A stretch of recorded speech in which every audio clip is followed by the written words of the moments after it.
Looking back on everything now, I realize the signs were always there, little cracks beneath the surface, warnings I ignored in the name of love. My name is Victoria Reynolds, and if there's one thing I know for certain, it's that sacrifice can both save and destroy you. I grew up in a grand old Victorian house on Hawthorne Avenue in Portland, Oregon. The place was charming in its way, red brick with white trim, creaky wood floors, and a garden my mother tended every spring until her hands ached. We weren't rich by any means.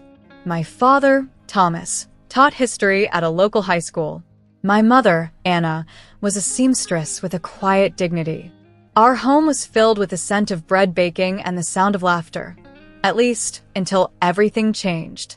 It happened slowly at first. My father came home one autumn evening looking pale, lips pressed tight. I overheard their whispered conversation in the kitchen as I studied for finals, budget cuts, layoffs, the school board regretfully letting him go.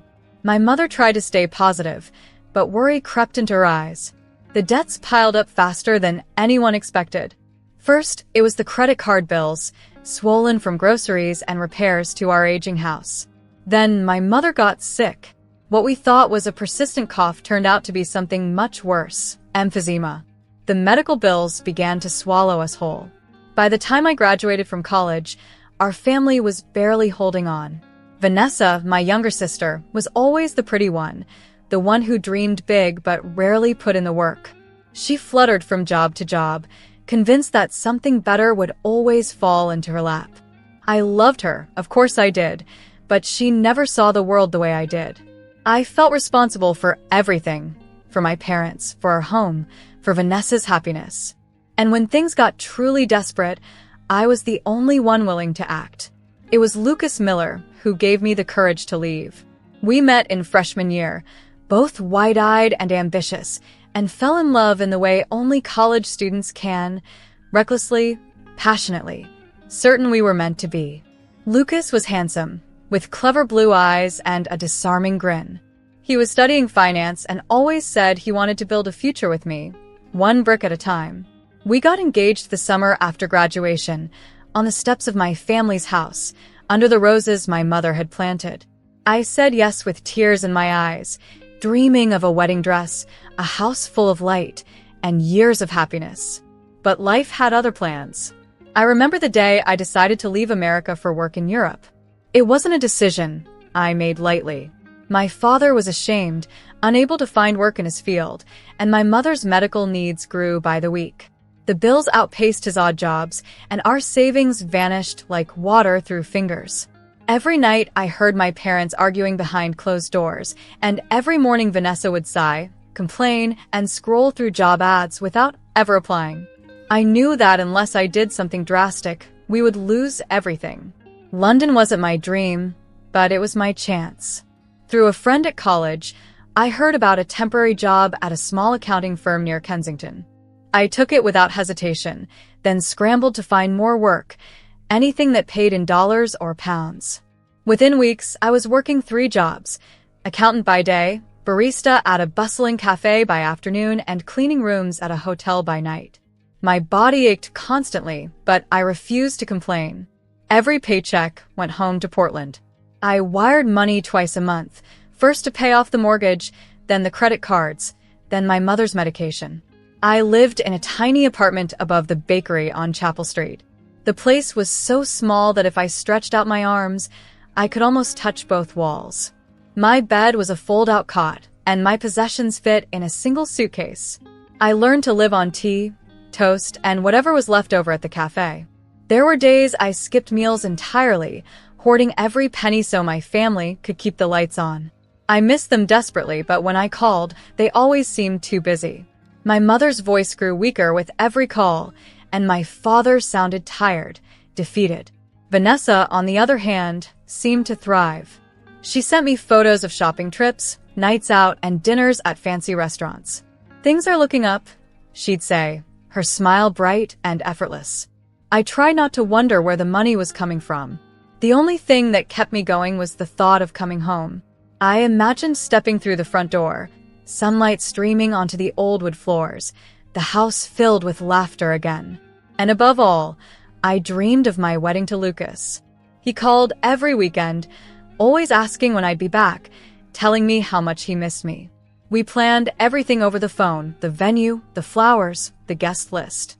I bought my wedding gown in a tiny boutique in London, saving for months just for the deposit. It was the most beautiful thing I'd ever owned, silk and lace, delicate as a dream. I had it shipped back to Portland, along with a note, for the happiest day of my life. But happiness, it seemed, was always just out of reach. Every time I managed to send a little extra home, another emergency cropped up. My mother needed a new inhaler. The roof started leaking. Vanessa had accidentally run up a bill on the family credit card. I started picking up extra shifts, sleeping less, and working more. Sometimes I'd stand at the window of my apartment and look out over the London streets, wondering how much longer I could keep going. 3 years passed this way. I watched seasons change through rain-streaked windows, marking time by the amount of money I'd managed to send home. Over $2 million by the end. That money was supposed to save us all, to buy back the future my family had lost. I told myself, over and over, that all the sacrifices would be worth it. What I didn't know was that while I was working myself to the bone in a city thousands of miles away, everything I loved was changing.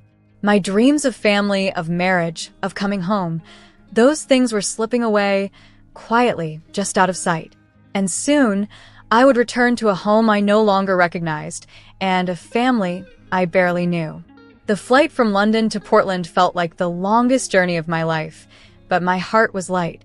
After 3 relentless years of work, I finally had enough to pay off every cent my family owed. I imagined their faces when I walked through the door, my mother's weak but happy smile, my father's arms around me, Vanessa's laughter echoing through the old house. I even pictured Lucas waiting, eyes shining, ready to start the life we had dreamed of since college. Exhaustion clung to my bones, but underneath it was pride. I had done something extraordinary. I had saved my family. The first sign that something was wrong came the moment I landed. My phone buzzed with a string of missed calls and half-hearted texts, all from my sister. No one from my family had come to meet me at the airport, which seemed odd, but I pushed aside the unease. Maybe they wanted my homecoming to be a surprise. Maybe Lucas was waiting at the house with flowers, the way he used to, grinning his crooked smile. I took a cab through the city, watching familiar streets blur past the window. When we finally turned onto Hawthorne Avenue, my heart hammered in my chest. But as the cab slowed to a stop, my world tilted. The house, the one place I always pictured when things got hard, was dark and silent. The garden was overgrown, the porch swing was missing, and the curtains were drawn tight. My stomach twisted. I stepped out, bags in hand, and walked to the front door. That's when I saw it, a single sheet of paper, taped to the mailbox. I stared at the neat, childish handwriting. It read, "We moved. Call Vanessa." Confused, I fumbled for my phone and dialed Vanessa. My hands trembled as it rang, each second making my chest tighter. When she answered, her voice was strange, high, sugar-sweet, almost giddy. "Victoria, you're finally back. You must be exhausted. Come see me at my new place. I'll text you the address." I wanted to ask 1,000 questions, but her tone made it clear. I was not to go to our family's house. There was no explanation, no warmth, just a glittering excitement I didn't recognize. The address she sent was in the heart of downtown Portland, a luxury penthouse building that I had passed a few times, but never dreamed anyone in my family could afford. My head spun. How could they possibly afford a place like that? Where had all my money gone? I stared at the building's shining glass facade, its doorman, its marble lobby. This was not the life we had struggled for. This was something else, something that felt deeply, achingly wrong. When the elevator doors opened, I heard music and laughter. I followed the noise to a gleaming apartment, where I found Vanessa standing in the center of it all, champagne glass in hand, her hair perfectly curled. But what truly stopped my heart was the dress she wore, my wedding gown. Silk and lace, the one I'd chosen in a London boutique, the dress I had pictured myself wearing when I finally married Lucas. I opened my mouth to speak, but she twirled before I could, grinning wide enough to show all her teeth. "Look who finally made it," Vanessa called out, her voice echoing in the marble-floored foyer. "Victoria, darling, you must be starving. There's caviar and champagne, just for you." She swept across the room and pulled me into a stiff hug. My mind struggled to catch up, still stuck on the dress, the laughter, the unfamiliar guests filling the penthouse with noise. I scanned the room for Lucas and found him near the window, dressed in a crisp suit. He looked different, tense, distracted, nothing like the man I remembered. At his side, my parents mingled with guests, laughing and smiling as if nothing in the world could touch them. My mother wore a diamond necklace I'd never seen before. My father's suit was new, expensive, out of place on his aging frame. "What is this, Vanessa?" My voice trembled. I tried to keep it steady, but I could hear the hurt in every word. Vanessa's eyes glittered. "Oh, come now. Don't be so dramatic. I invited you to our celebration. Didn't you get the photos? Lucas and I got married last week. Isn't it wonderful?" She lifted her glass, and a hush fell over the room. Everyone turned to look at me, waiting for my reaction. I felt the floor shift beneath me. "You married Lucas?" I whispered. "My fiancé, the man I loved. The man I'd sacrificed everything for." Vanessa's smile grew wider, sharper. "Well, someone had to keep the family together. And Lucas, darling, he's such a catch. So handsome, so successful." She ran her hands down the silk of the gown, my gown, and for a moment, I saw a flicker of triumph in her eyes. "I thought you'd be happy for us. After all, you're the one who made this all possible." My parents looked away, suddenly fascinated by the hors d'oeuvres. Not one word of apology. Not one shred of guilt. It was as if I'd never existed at all. Lucas tried to catch my eye, but I turned away. My hands balled into fists. Years of exhaustion, heartbreak, and sacrifice came crashing down. I felt suddenly, terrifyingly alone. I wanted to scream, to shake them all, to make them understand what they'd done. But instead, I took a deep breath and looked at Vanessa, really looked at her. The expensive jewelry, the designer dress, the forced laughter. She was trying so hard to look like she'd won. I almost pitied her. "Enjoy the riches, sis," I said, my voice steady now, cold as steel. "You might want to read the fine print." Vanessa blinked, confusion flickering for just a second. But I didn't wait for her to reply. I walked out of the penthouse, out into the cool Portland air, and didn't look back. As I left, I heard laughter. High, brittle, desperate. It didn't matter. I knew something they didn't. Lucas was not the man she thought. I'd found out before I came back, through an old friend in London. He was in debt, living off credit cards, and under investigation for fraud. All the glamour, all the money. It was an illusion, as thin as the lace on my stolen dress. I stepped into the night, the city lights sparkling around me, and realized I had nothing left to lose. My family, the ones I'd given everything for, had shown me who they really were. And from that moment, I knew this was only the beginning. I could have run away and buried myself in misery after that night, but grief quickly gave way to something sharper, resolve. For too long, I had sacrificed every comfort, every dream, for people who saw me only as a means to an end. But now, the more I replayed Vanessa's smug smile and my parents' silent betrayal, the more I realized it was time to fight back. This time, I wouldn't just save my family. I would save myself. It started with sleepless nights in a cheap hotel on the edge of Portland, the city lights shining through a cracked window. I gathered receipts, wired transfer slips, and every email I'd ever sent home. As I pieced it all together, the story became painfully clear. I had sent my family just over $2 million in 3 years. Enough to clear every debt, enough to give us all a fresh start. But it hadn't been used for hospital bills or the mortgage. My mother's old car had never been fixed, and the roof had never been repaired. Instead, my money had funded shopping sprees, dinners at 5-star restaurants, a penthouse in a building I could never have afforded myself, and, worst of all, the wedding that should have been mine. The betrayal stung like a fresh wound every time I thought of it, but I forced myself to keep moving. I contacted James Callahan, a renowned attorney in New York. He was famous for being relentless, a man who made Wall Street tremble. When I first explained my case over the phone, there was a long pause on the other end. Then he simply said, "Fly to New York tomorrow. Bring everything." So I did. I took a red-eye flight, the documents pressed tightly against my chest, and met him in his office high above Manhattan. James was all sharp lines and steely eyes, dressed in a navy suit that probably cost more than my entire wardrobe. He listened without interrupting as I laid out my story, his expression unreadable. When I finished, he simply nodded. "We'll get it all back," he said, and in that moment, I believed him. The legal process was both agonizing and liberating. James and his team went through every transfer, every bill, every receipt. They uncovered the truth. My family had committed fraud and theft, using the money under pretenses. The evidence was overwhelming. Records of purchases, lavish vacations, even a down payment on a luxury car for Vanessa. My parents had signed documents promising to use my money only for debts and medical bills. Vanessa had signed for the wedding dress, as if it were her own. We filed the lawsuit in Multnomah County, and soon the story exploded across the news. Sisters sues family for millions. Friends called me, stunned. Some asked if it was true. Others wanted to know how I could sue my flesh and blood. But I knew the answer.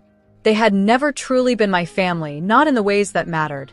The day of the first hearing, I arrived at the courthouse early, my hands cold but my heart steady. Outside, a swarm of reporters waited, their cameras flashing, their questions shouted over each other.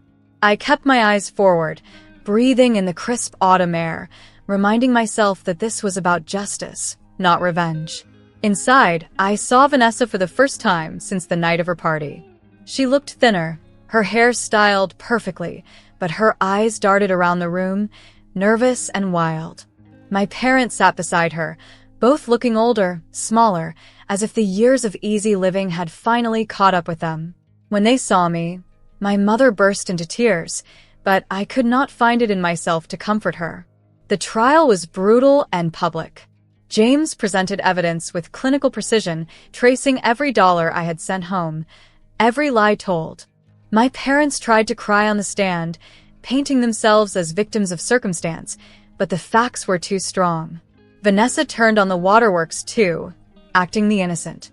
She insisted she never meant to hurt me, that she thought I was gone for good, that Lucas had always loved her more. But the judge saw through the performance.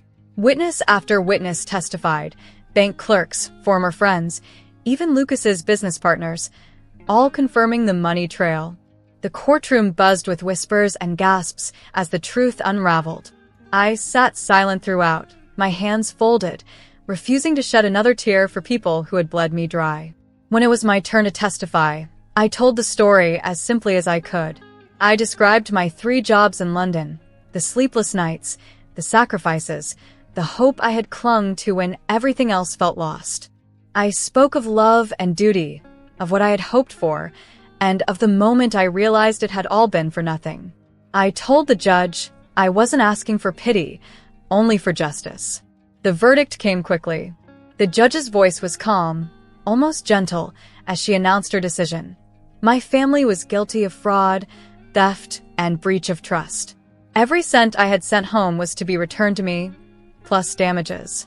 Vanessa, my parents, and even Lucas, who had conspired to conceal the truth, were ordered to sell everything they owned: the penthouse, the cars, the jewelry, even the family house on Hawthorne Avenue. All the things they had bought with my hard-earned money would now pay for the debts they had created. As the bailiffs took inventory and packed up their lives, I stood outside on the sidewalk and watched. Not out of spite, but out of necessity. I needed to see it through, to prove to myself that I was stronger than their betrayal. I watched as the movers loaded the last of the furniture, as Vanessa screamed at the officials, as my parents wept quietly on the curb. The reporters came again, shoving microphones in my face. They wanted a reaction, a headline. But all I said was, sometimes justice hurts. But it's still justice. My voice was steady, resolute. In that moment, I didn't feel victorious. I felt free. The people I had once called family had chosen greed and deceit. Now, finally, they would understand the price of their choices. I turned away from the only home I had ever known, stepping into a future that was finally, truly my own. There are moments in life when you finally step out of the shadow of your past and feel the warmth of your light. For me, that moment came on a crisp spring morning in Boston, when I unlocked the door to my very own brownstone, a home I bought with the money I earned, the justice I claimed, and the courage I rebuilt from ashes. The sun was rising, painting the red brick walls gold, and as I stepped inside, I realized I was free. The house itself was nothing like the one I grew up in, and perhaps that was the point. My brownstone stood in a quiet, leafy neighborhood near the Charles River, with wide windows that spilled sunlight onto polished floors. Every room was painted in colors I had chosen myself, soft greens, ocean blues, and the gentle beige of early morning. There was no trace of the past here, no echoes of broken promises or whispered arguments. Just peace and the space to become someone new. In the months after the court case, I threw myself into building a life that was entirely my own. For the first time, every decision was mine to make. I invested the restored millions with careful thought, some in stocks, some in a small tech startup, and some in a quiet cafe on the corner where the owner, Margaret, always saved me a seat by the window. My days were filled with choices that no longer centered around other people's needs or debts.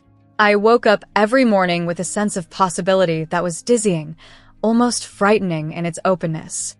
I started to travel, something I'd only ever dreamed about while cleaning hotel rooms in London or counting pennies in my tiny apartment. I saw the tulips bloom in Amsterdam, stood beneath the ancient trees of Ireland, and watched the sun set over the vineyards of southern France. I visited friends who had scattered across America, old college roommates in Chicago, former colleagues in San Francisco, and distant cousins in New York. Every journey, every city, became a part of my healing. I filled journals with stories and photos, not for anyone else, but for me, to remember how far I had come. Freedom, I discovered, is not just the absence of chains, but the presence of hope. It's the slow, quiet morning when you make coffee in your kitchen, or the laughter of new friends gathered around a dinner table you set yourself. It's the knowledge that you can trust your judgment, that you have nothing left to prove and nothing left to lose. Sometimes, people would ask if I ever forgave my family. It's a question I still don't know how to answer. I didn't wish them harm, not really. I left them to the choices they had made, just as I had to live with mine.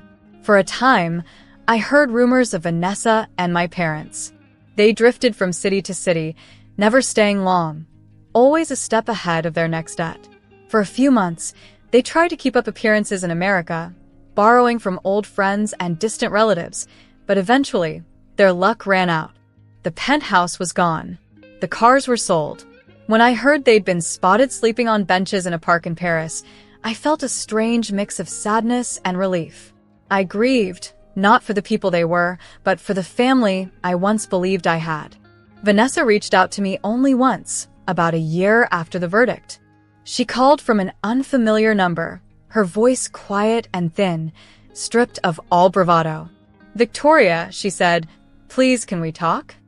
I let the call ring out and pressed a lead on the message she left.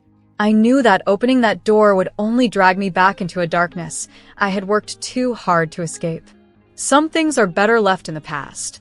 As for Lucas, his fall was swifter and more dramatic than anyone expected.